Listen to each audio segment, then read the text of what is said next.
Halo tuan-puan, apa kabar semua? Semoga sentiasa sehat dan fit selalu dan berjaya dalam apa jua yang anda lakukan.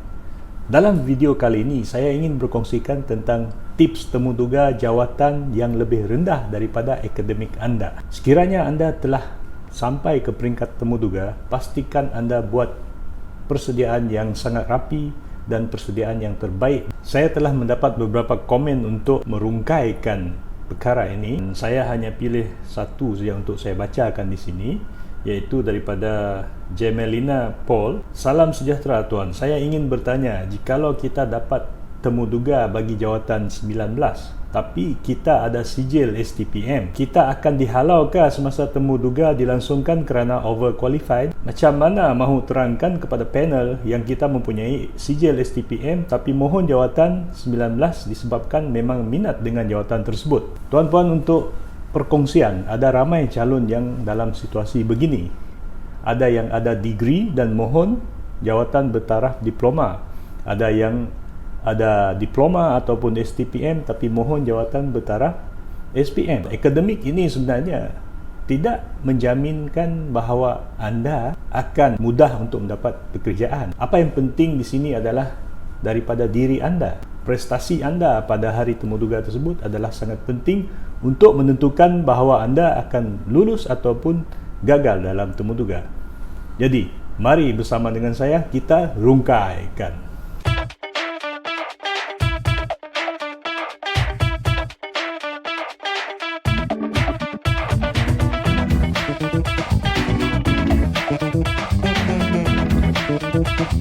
Baiklah tuan-puan, bersama dengan saya lagi, saya Matthew Barin. Kali ini saya ingin berkongsikan tentang sekiranya anda ada sijil akademik ataupun STPM, diploma, degree, anda memohon jawatan yang lebih rendah daripada kelayakan akademik anda. Menurut polisi yang sedia ada, pihak berkuasa melantik Suruhanjaya Perkhidmatan Awam Malaysia, one step lower adalah polisi yang diaplikasikan sekarang, iaitu sekiranya anda ada diploma, anda boleh mohon jawatan bertaraf SPM.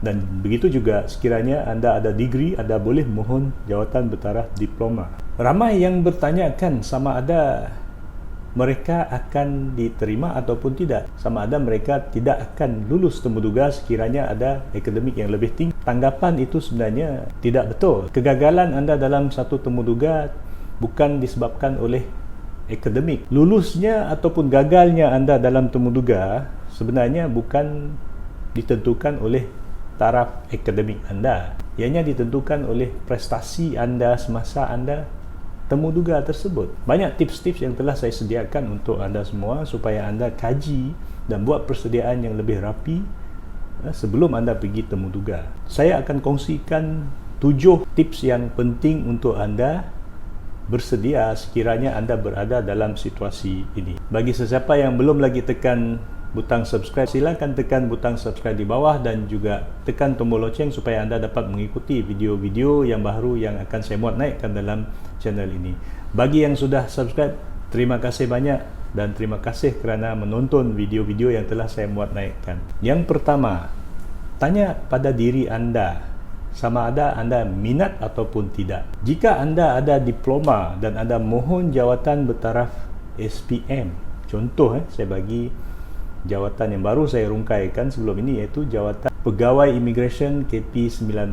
Tahap akademik yang diperlukan adalah SPM sahaja dan anda memiliki diploma ataupun STPM. Tanya balik pada diri anda, kenapa anda mohon jawatan yang lebih rendah sedangkan anda ada diploma? Sekiranya anda sangat minat, anda perlu buat persediaan yang sangat rapi dan tolak ke tepi, letak ke tepi isu ini. Maksudnya di sini, sekiranya anda pergi temuduga kelak, anda kena tanamkan minat yang anda sangat berminat dengan jawatan ini. Sediakan jawapan kelak bahawa anda akan meyakinkan panel. Jadi sekiranya anda sangat minat dengan jawatan ini, anda ada akademik yang lebih tinggi, kenapa anda tidak memohon semasa anda ada SPM sahaja dulu?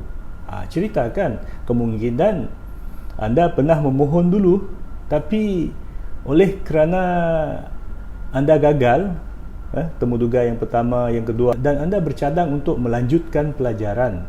Tapi bila anda dipanggil lagi untuk temuduga, jawatan yang bertaraf SPM tersebut, maka anda masih lagi berminat, ceritakan kepada panel. Pastikan yang anda minat dalam jawatan tersebut bukan hanya disebabkan oleh anda ingin mencari pekerjaan tetap dan anda ingin masuk ke dalam perkhidmatan awam oleh kerana anda sedang menganggur dan anda susah untuk dapat jawatan, ataupun anda mungkin fikir bahawa persaingan mungkin akan lebih hebat di peringkat diploma kelak. Tapi berbalik kepada diri anda, tanya minat anda. Kalau anda betul-betul berminat untuk jawatan yang lebih rendah, anda teruskan. Yang kedua, gaji tentang jawatan tersebut. Anda perlu tahu tentang gaji, penempatan, peluang naik pangkatnya, dan juga adakah anda memiliki peluang untuk menyambung pelajaran kelak. Sudah tentunya anda nakkan jawatan yang lebih tinggi kan, tapi bila anda mula di peringkat SPM, tidak menjadi masalah sekiranya anda bekerja dahulu, kemudian dalam pekerjaan tersebut anda boleh mohon untuk menyambung pelajaran. Yang kedua, gaji tentang jawatan. Anda perlu kaji tentang gaji, penempatan, peluang kenaikan pangkat dan juga peluang untuk anda sambung belajar. Dalam situasi ini saya ingin berkongsikan, sekiranya anda sedang belajar, sekiranya anda sedang belajar, anda boleh berhenti belajar sementara. Lepas tu anda boleh berurusan dengan pihak IPTA ataupun pihak institusi pengajian tinggi tersebut bahawa anda nak bekerja dahulu dan anda sanggup untuk melepaskan pelajaran tu. Lepas tu anda bekerja dan anda akan sambung kelak semasa sedang bekerja. Buatlah secara sambilan. Dan bagi yang telah ada diploma ataupun STPM ataupun degree tersebut, kaji dulu tentang peluang kenaikan pangkatnya kelak. Adakah mudah sekiranya anda ada degree ataupun diploma. Tapi sekiranya agak susah untuk anda ada peluang untuk kenaikan pangkat tu, untuk pegang jawatan lebih tinggi, baik mohon jawatan yang sama taraf dengan akademik anda. Sebab bila anda dah masuk dalam perkhidmatan awam kelak, anda akan rasa menyesal. Oh, saya ada diploma tapi sekarang ni saya bekerja di peringkat taraf SPM sahaja. Rakan-rakan semua, rakan sekerja sama grade ni semuanya ada SPM. Saya seorang ada diploma. Dalam masa anda bekerja kelak, anda akan ada satu perasaan yang macam tak senang hati, dan juga rakan sekerja anda kemungkinan akan rasa tak selesa dengan anda sebab anda ada degree tapi anda kerja di tahap yang memerlukan akademik diploma sahaja, ataupun yang seterusnya anda bekerja di level ataupun di grade SPM tapi anda ada diploma, so anda belajar tu macam sia-sia sahaja. So fikir dulu, buat kajian. Yang ketiga, bersedia untuk berterus terang dalam temuduga. Anda pilih, sama ada anda pilih anda nak bawa sijil akademik yang lebih tinggi daripada jawatan yang anda temuduga itu, ataupun anda tak mau bawa. Saya tak akan ajar di sini, saya tak akan menggalakkan anda tidak bawa ataupun tidak berterus terang. Jika anda nak berterus terang, anda boleh bawa dokumen-dokumen akademik yang lebih tinggi. Tapi kalau anda tidak mahu bawa, itu terpulang pada diri anda. Tapi saya tak menggalakkan anda untuk menyembunyikan sesuatu.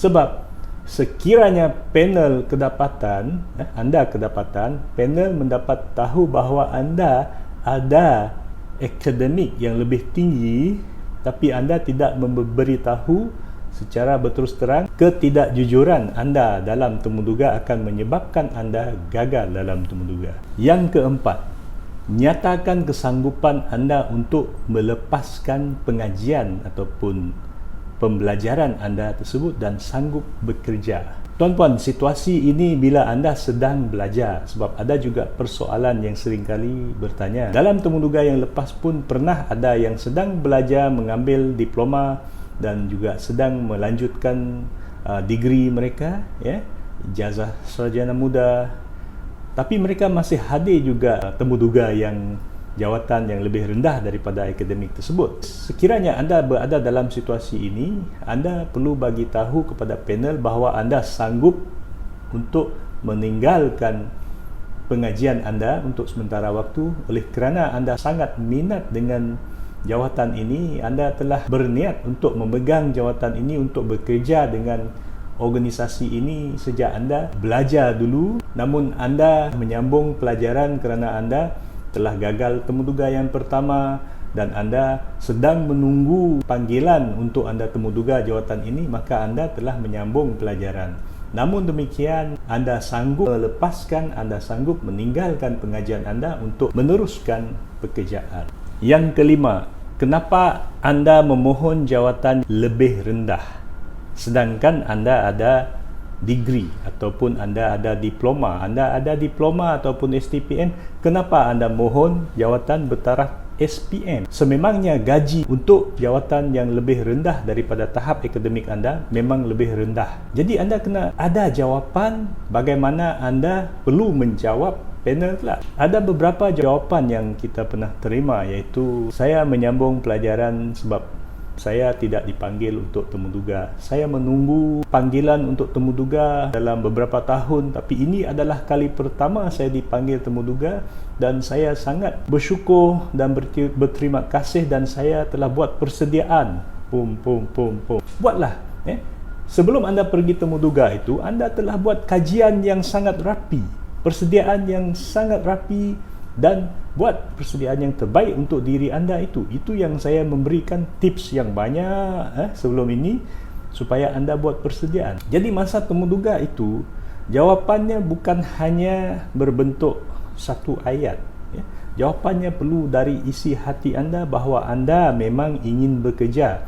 Itulah sebabnya anda ada akademik yang lebih tinggi, namun demikian anda mohon jawatan yang lebih rendah. Sebab sebelum saya sambung pelajaran dulu, saya telah memohon jawatan ini, namun demikian saya tidak dipanggil untuk temuduga dan saya telah menyambung pelajaran kerana saya tidak membuang masa, dan sambil saya menunggu untuk ditemuduga, saya telah menyambung pelajaran ke peringkat diploma ataupun ke peringkat degree. Jadi kali ini saya dipanggil untuk temuduga, saya sanggup untuk bekerja di grade yang lebih rendah. So jawapan anda ini perlu meyakinkan panel. Dan tuan-puan juga jangan menjawab seolah-olah anda berlakon. Sebab sekiranya anda ada degree kelak kan, anda akan bekerja di grade yang lebih rendah, iaitu hanya grade diploma. Contoh jawatan pegawai tadbir dan diplomatik M41. M41 ini adalah bertaraf degree. Dan anda sekarang bekerja di grade jawatan yang diploma, iaitu PPT, penolong pegawai tadbir N29. Bila anda berada dalam kelompok alam pekerjaan tersebut, dalam organisasi tersebut, anda akan sentiasa mencari pekerjaan yang setaraf dengan grade anda. Bila anda diketahui bahawa dia tu ada degree, tapi kenapa dia bekerja dalam organisasi ini hanya jawatan grade PPT N29? Jadi persoalannya mungkin akan timbul. Tapi kalau anda betul-betul minat dalam jawatan ini, tidak salah sekiranya anda ada akademik yang lebih tinggi daripada jawatan tersebut. Yang penting di sini adalah keikhlasan anda untuk melaksanakan tugas, untuk anda memegang jawatan tersebut. Tuan-puan, kenapa anda ingin memohon jawatan yang lebih rendah daripada tahap akademik anda? Contohnya, sekiranya anda ada degree dan anda mohon jawatan bertaraf diploma. Mungkin sebab semasa anda habis diploma dulu, anda telah memohon jawatan PPT N29. Namun anda tidak dipanggil untuk temuduga dalam masa setahun anda menunggu. Kemudian anda buat keputusan untuk menyambung degree sambil menunggu jawatan PPT N29. Jadi anda menyambung pelajaran, tapi apabila anda sudah ada degree, anda pun teruslah pergi temuduga PPT N29. Dalam temuduga tersebut, sememangnya panel akan bertanya, anda ada degree, kenapa tak mohon PTD M41 ataupun jawatan yang bertaraf yang sama taraf dengan degree anda? Sudah semestinya ini akan ditanya oleh panel. Pihak berkuasa melantik, mereka boleh juga menyemak tahap akademik anda. Bila mereka buat tapisan, kemungkinan, saya cakap kemungkinan, anda boleh dikesan bahawa anda ada taraf akademik yang lebih tinggi. Jadi kadang-kadang pihak berkuasa melantik ni menjumpai calon yang lebih sesuai dan lebih layak daripada anda untuk pegang jawatan tersebut. Ada jawapan yang menyatakan, saya memohon jawatan yang lebih rendah daripada tahap akademik saya sebab saya menerima dorongan daripada ibu bapa saya untuk saya terus bekerja sahaja. Sebab ibu bapa saya menggalakkan saya supaya saya teruskan mencari pekerjaan. Apa-apa saja pekerjaan, tak kisah tentang akademik saya yang lebih tinggi. Jadi saya ingin menyumbang dan saya ingin mengaplikasikan apa yang ada pada diri saya. Yang keenam, yakinkan panel. Sekiranya anda ada tahap akademik yang lebih tinggi dan anda mohon jawatan yang lebih rendah, sudah semestinya panel akan bertanya kepada anda tadi, yang tips yang kelima tadi kan, kenapa anda mohon jawatan yang lebih rendah sedangkan tahap akademik anda tinggi. Bila anda berminat sangat dalam jawatan tersebut, anda pastikan anda meyakinkan panel bahawa anda ini adalah seorang yang memiliki nilai-nilai diri, ya, sifat-sifat kepimpinan, sifat kerjasama dalam kumpulan, nilai jati diri, keprofesionalismaan anda tu adalah yang diperlukan untuk anda pegang jawatan tersebut. Jawatan itu ada pelbagai grade dan pelbagai skim.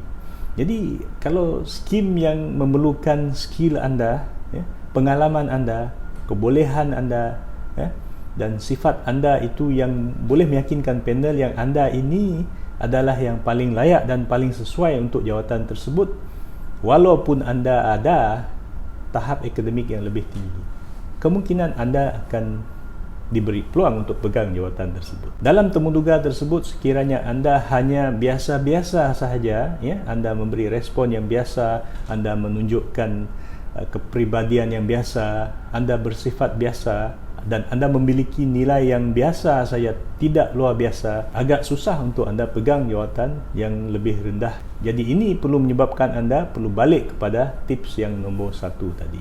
Yang ketujuh, buat latihan simulasi. Latihan simulasi anda untuk bercakap depan panel, untuk anda meyakinkan panel, untuk memberi maklumat pasal diri anda, untuk anda menunjukkan sifat-sifat yang ada pada diri anda, itu perlu dibuatkan latihannya. Sebab kalau anda tak berlatih, ya, anda akan menjadi macam robot, ataupun anda tak dapat berkomunikasi dengan lebih berkesan, dan keyakinan diri anda pula akan tidak mencapai tahap yang diperlukan oleh pihak panel. Jadi anda kena buat, ya, ikuti beberapa video yang telah saya buat naikkan itu untuk menambah keyakinan pada diri anda. Sebab bila anda bercakap dengan panel, ya, bukan hanya anda menunggu soalan daripada panel, tapi anda perlu bercakap seperti anda bercakap dengan rakan anda, ketua anda, ya. Bercakap perbualan formal, bukannya anda menjawab satu-satu. Ya. Bukannya apabila anda ditanya satu soalan, lepas tu anda menjawab satu jawapan, ataupun anda membagi satu jawapan.